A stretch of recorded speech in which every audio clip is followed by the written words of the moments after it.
Hello students, today we are going to start the biomolecules and in this lecture we are going to start the classification of carbohydrates. ठीक है, in previous class we had just read the introduction of carbohydrates. Now we will discuss or continue the classification of carbohydrates.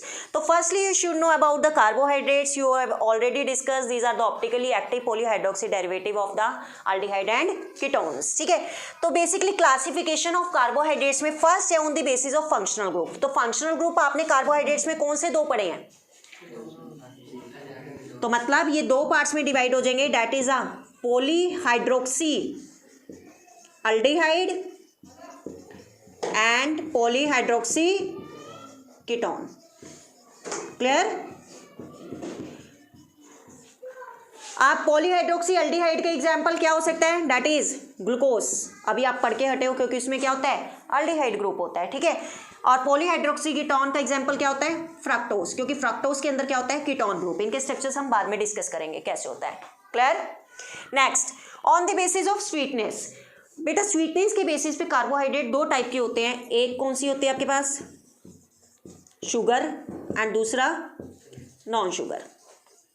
ठीक है, sugar का कैसा test होता है? मीठा. तो मतलब दीज आर द स्वीटनेस और you can say these are the soluble in water. Clear? Example आप क्या डाल सकते हो? Glucose, fructose. Clear? Next, non sugar क्या होंगे? नॉन शुगर बेसिकली क्या होते हैं? दीज आर द टेस्टलेस और these are insoluble in water. Cellulose, example cellulose. ठीक है, वन बाय वन इनको हमने डिस्कस करना है आगे. Clear? Next, on the basis of reducing nature. Reducing nature क्या होती है? अब आपने फैलिंग सॉल्यूशन और टॉलन रेजेंट पढ़े होंगे. पढ़े थे? फैलिंग सॉल्यूशन में क्या होता है बेसिकली? कौन सा आयन की टेस्टिंग होती है फैलिंग में? कॉपर की. और टॉलेंस में सिल्वर की. ठीक है ना? तो बेसिकली ये भी दो टाइप के होते हैं. कौन कौन से रिड्यूसिंग नेचर के according? First reducing sugar and second non reducing sugar.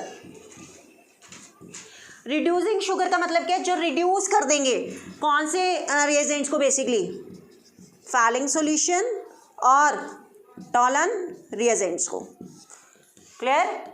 जो कि रिड्यूस कर देंगे. इनको हमने डिटेल में आगे पढ़ेंगे कि कैसे रिड्यूस करते हैं. ठीक है, बेसिकली जो फैलिंग सॉल्यूशन या टॉलन रिएजेंट्स को रिड्यूस कर देते हैं उनको क्या बोलते हैं हम? Reducing sugars. ठीक है, और जो नहीं करते फैलिंग को और टॉलन रिएजेंट्स को उनको हम क्या बोलते हैं? Non reducing sugars.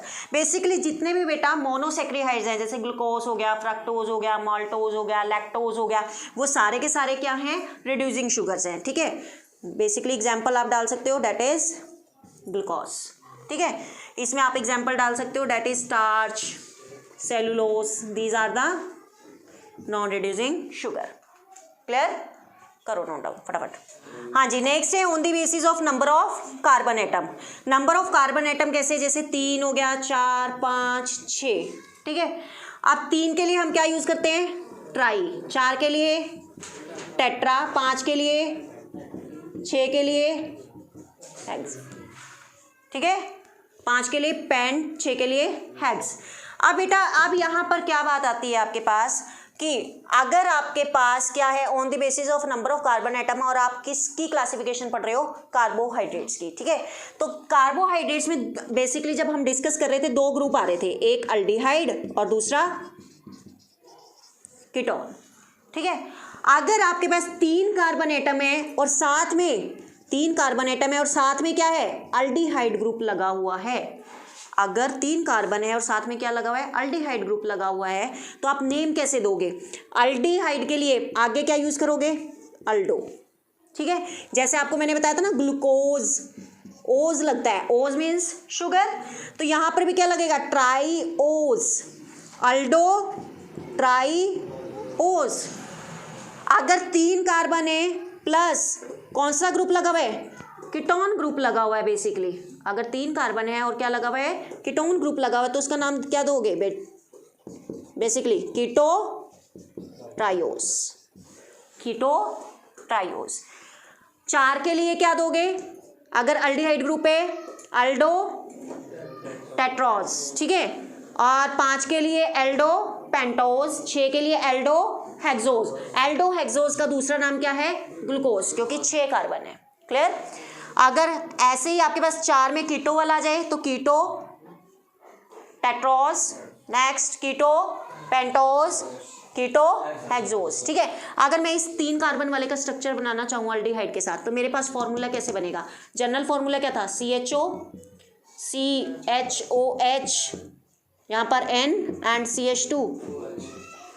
3 के लिए यहाँ पर N की वैल्यू कितनी होगी, हाँ 1, N की वैल्यू कितनी होगी 1, कार्बन कितनी है बेटा 3, N की वैल्यू कितनी होगी 1, तो अगर मैंने N की वैल्यू 1 पुट कर दी, कुछ इस तरीके से स्ट्रक्चर बनेगा, CH2OH, यहाँ पर क्या है COH और H। क्लियर इतनी बात, क्लियर है। और इसका नाम क्या होता है, अगर हम बात करें एल्डो ट्राइओसिस। एक नाम और इसका याद कर लो, सिर्फ 3 कार्बन वाले एटम का, ग्लिसरल्डिहाइड, ग्लिसरल्डिहाइड। क्लियर। ऐसे ही 4 का बना लोगे, ऐसे ही 5 का बना लोगे, ऐसे ही 6 का बना लोगे, ठीक है। कीटोन वाला हम बाद में डिस्कस करेंगे, ठीक है, क्योंकि अभी हम सिर्फ किसको पढ़ रहे हैं, एल्डिहाइड ग्रुप को पढ़ रहे हैं, ठीक है, कर लोगे इतना। चलिए next, on the basis of number of product of hydrolysis. बेटा ये बेसिकली आपके पास 3 पार्ट्स में डिवाइड होता है, monosaccharides, next oligo saccharides and last polysaccharides. Monosaccharide, oligosaccharide and polygosaccharides. Saccharides ही क्या है आपके पास, दैट इज शुगर। क्लियर। तो monosaccharide, oligosaccharide and polysaccharide. Oligosaccharide further divide होता है डाइसैक्रिहाइड्स, ठीक है, शॉर्ट फॉर्म लिख रही हूं मैं यहाँ पर, ट्राइसैक्रिहाइड्स एंड टेट्रासैक्रिहाइड्स। क्लियर है। तो इस 5th पार्ट को हम डिटेल में डिस्कस करेंगे नेक्स्ट लेक्चर में, ठीक है। नेक्स्ट लेक्चर में अपनी वीडियो बनाएंगे यहाँ पर, मोनोसैक्रिहाइड, ओलिगोसैक्रिहाइड और पॉलीसैक्रिहाइड्स क्या होते हैं, ठीक है। यहाँ पर हम अपना लेक्चर खत्म करते हैं, इसको कंटिन्यू बेटा वॉच करने के लिए आपको नेक्स्ट वीडियो तक का वेट करना पड़ेगा। इन मीन टाइम अगर आपको कोई प्रॉब्लम होती है then you can do comment and ask. Okay, thank you.